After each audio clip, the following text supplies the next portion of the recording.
Good evening, everyone, and welcome to Nerd Topic. You know, everybody has a certain subject or a hobby that they get extra nerdy about. I want to know what that is, and I want to talk about it. Our topic tonight is Darth Maul. We have a distinguished panel of guests. Woo, woo, woo. Make some noise for the Knights of the Jedi Knights of the Round Table.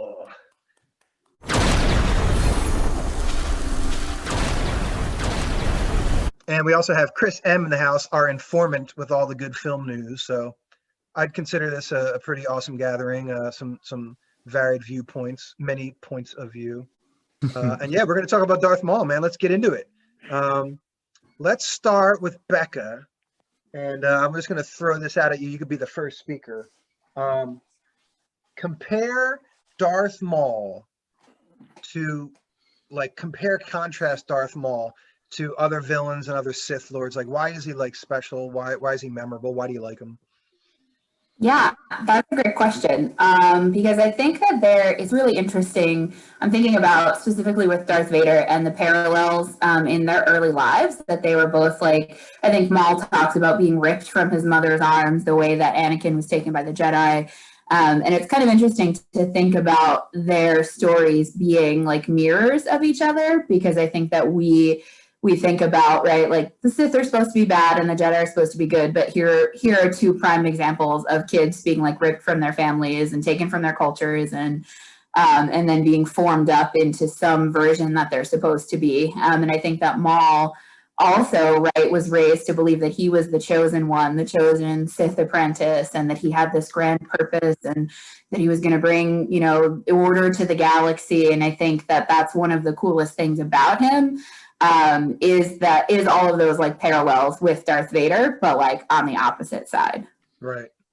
I only thought about that today, about how you have two stories of two apprentices, Darth Vader as the apprentice and Darth Maul as the apprentice, and how different they were, but still they both were the apprentice that was trying to gain, rank or power or approval from their master, just in a different way. Crazy. Chris Forsyth, want to chime into that a little bit? Why is Maul, how and why is Maul different? Why do you like him? I like him just because his arc is freaking nuts, dude. It's fucking insane. Mother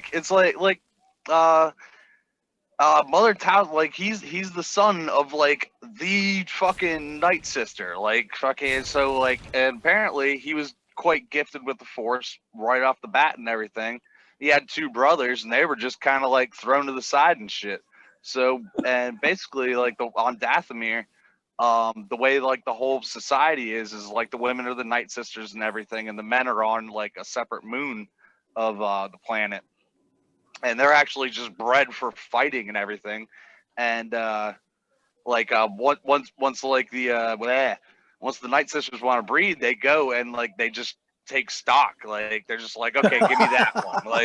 And he was one of the strongest and everything. So he was taken and given special treatment and everything. And Sidious showed up and was basically I'll have they made a deal together so they could share. He could share the Sith knowledge and also get the cosmic Night Sisters sort of magic knowledge and everything. Do they cover a lot of that in the Clone Wars, that whole arc right there? Not really. I mean, a little bit. Yeah, a little bit, but a little bit. Yeah. What's I feel like most of that gets covered in the comic Son of Dathomir. Yeah. The Marvel comic. Okay. What's prime time season and episode area for Darth Maul? Is it third season of Clone Wars? Does anybody know? Just in general, I want to say 3. We see him as the spider and shit. Yeah, I think the season 3 finale is Savage going out for Maul. Okay. Right. And that spider twisted, Maul losing his mind, just you don't understand, and that's season 3, He's strong season. Trash planet, just put shit on him and everything. Rob, man, literally angry to die. Say that again, Beck. I think you got cut off. I said, man, literally too angry to die. That's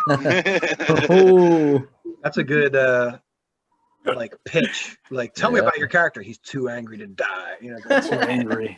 yeah. Damn. Hey Rob, why do you like Darth Maul? I like Darth Maul because I was introduced to him he was like the standout for me in what was episode 1? Phantom Menace. Phantom Menace, yeah. He was like the standout, like of everything that was going on and the setup with Anakin and all that. It still was just Darth Maul for me. Yeah. And I'm like one of the guys who's rooting for the Sith at times. Don't all jump on me at once. But hey, I'm on your side. That's why he stood out to me, and that's why I didn't even read that earlier. That same shirt. Yeah. But yeah, that's why he stood out to me the most, because he was just badass. He was like a ninja of the Star Wars kind of universe, and I never saw no shit like that. So when I went to the movies and saw like how he was kicking ass, I was like, this is some otherworldly shit. I love it.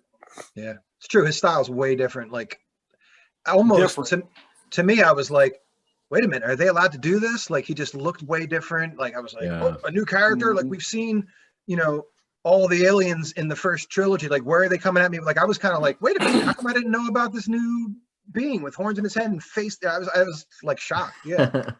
Chris Marabella, how do you feel about Darth Maul?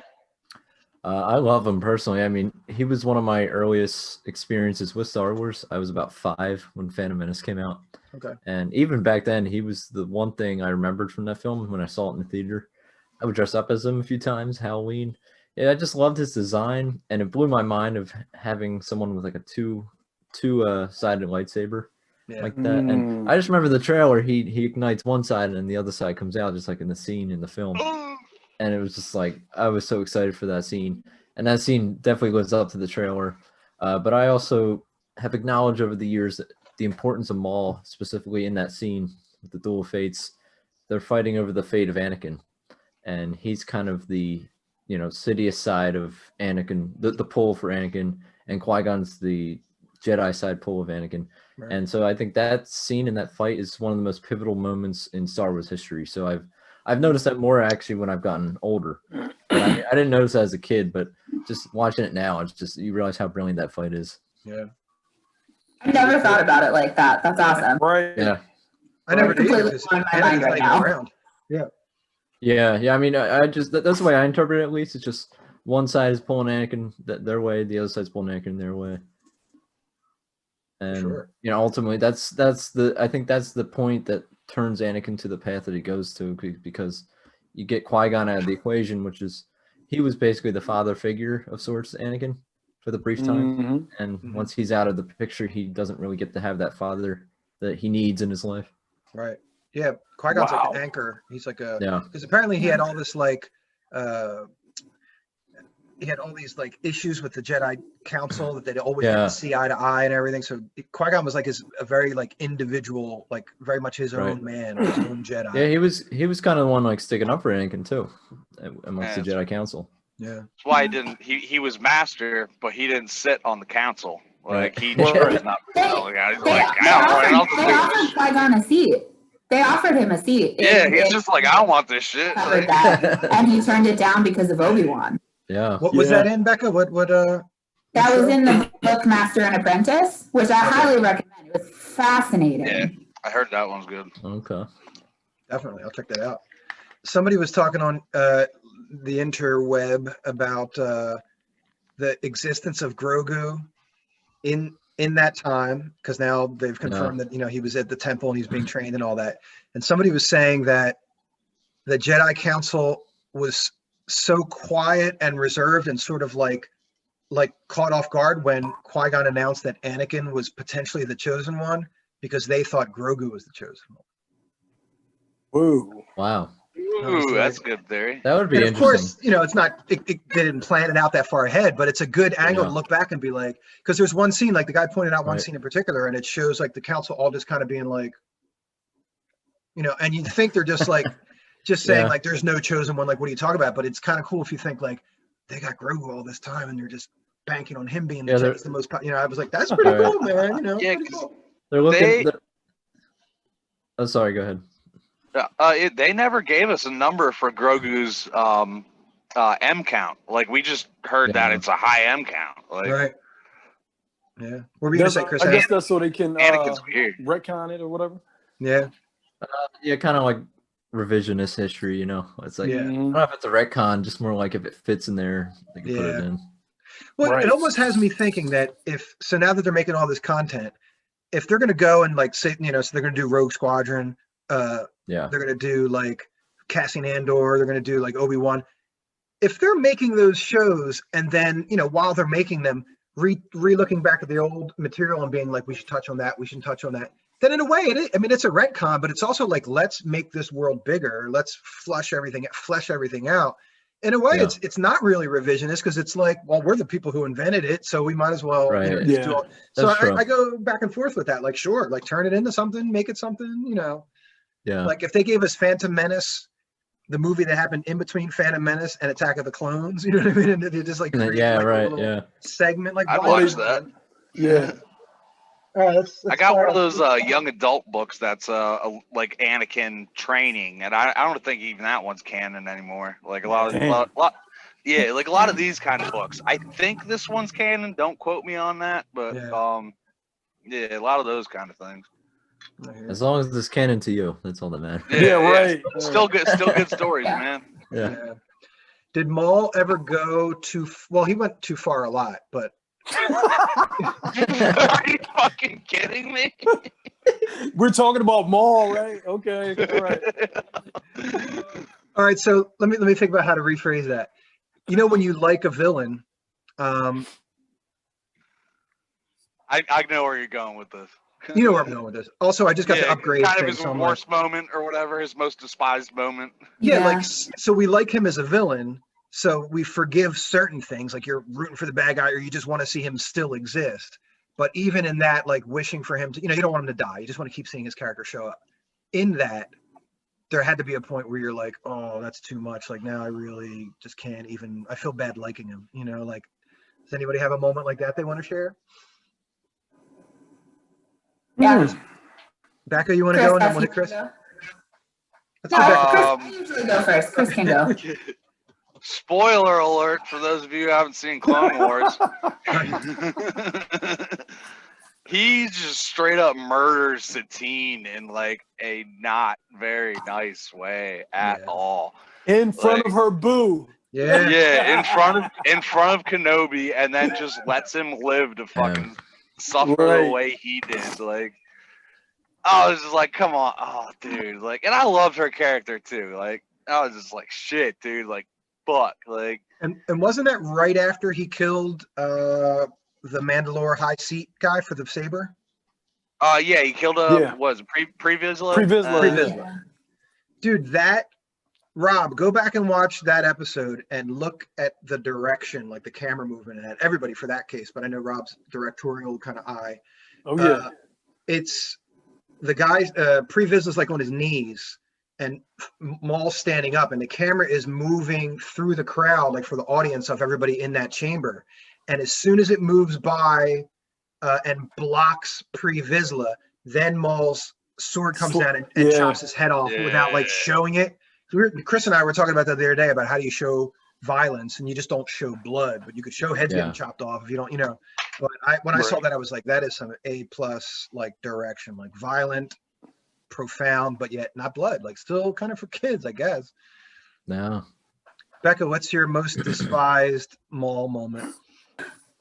I can do the mental gymnastics to justify pretty much everything that Darth Maul has ever done, with one exception, and that is when he's trying to get Obi-Wan's attention and he just flat out murders a bunch of kids. And he's just like, I'm gonna go to this peaceful planet, and he like turns to Savage and he's like, watch what I'm about to do.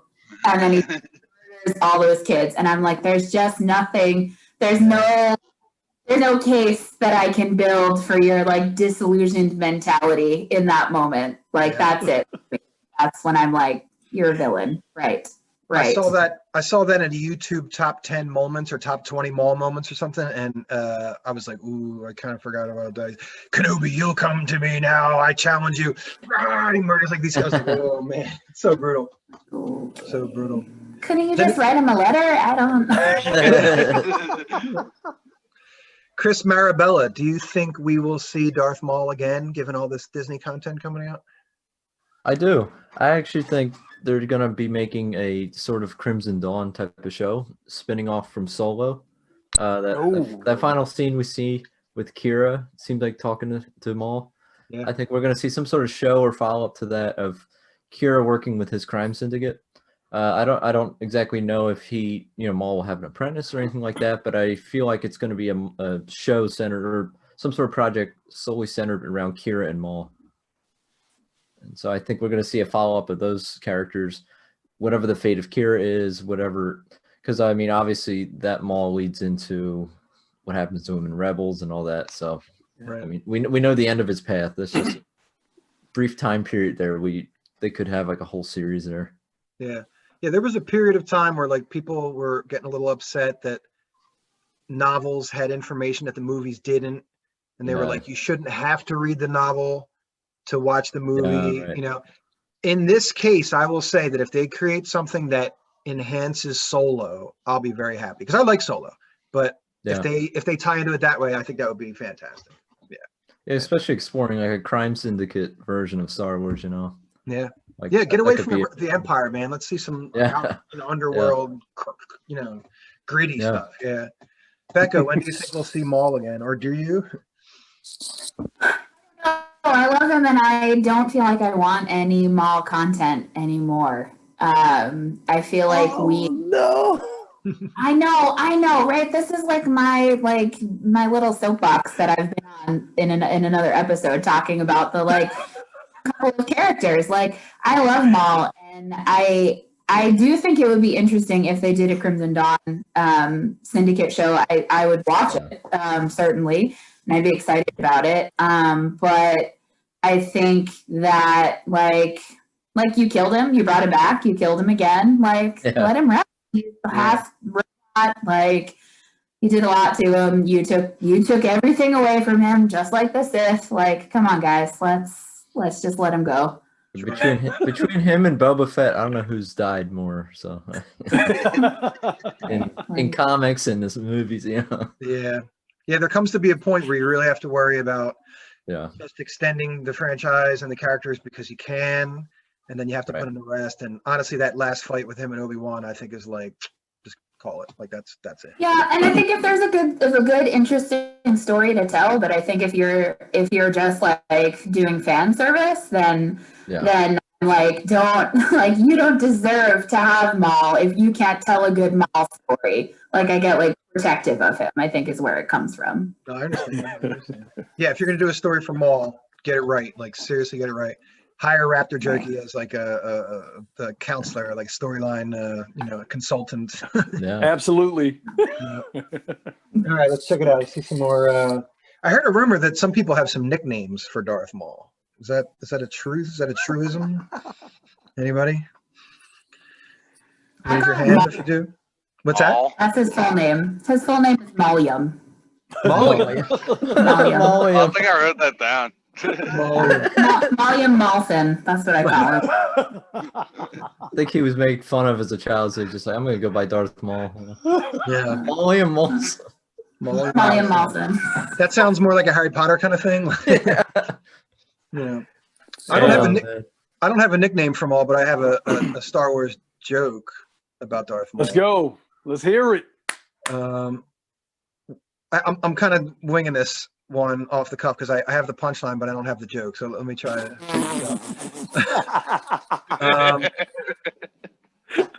All right. So when Darth, what would you call him? Maulium? Maulium. Maulium.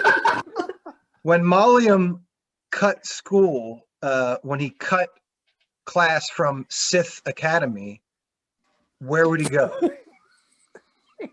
To the Darth Maul. That's good. So bad. No, that reminds me. I saw another joke somewhere on the internet that was "Come on, everybody, let's go to the Darth Maul. They're having a sale and everything's half off." Oh. Yeah, I've seen that meme. Y'all cannot do Molly G like that. Molly G. Molly G. That's actually my buddy's nickname. Like me and Maul went to school together. Molly G. Yo, Molly Molly G. G. Yeah. That's like Yo, Paulie, Molly. Paulie Shore, Molly Shore. All right, so we had Maul's most despicable moments. What's everybody's favorite